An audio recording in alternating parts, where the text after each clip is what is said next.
Всем привет!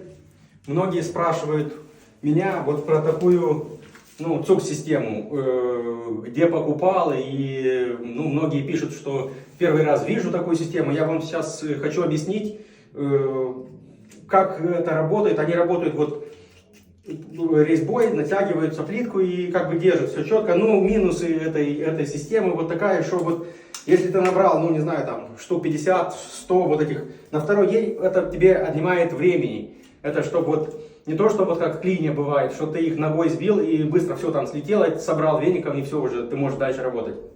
На второй день ты должен с ними как бы чуть-чуть еще маяться. Вот как-то так.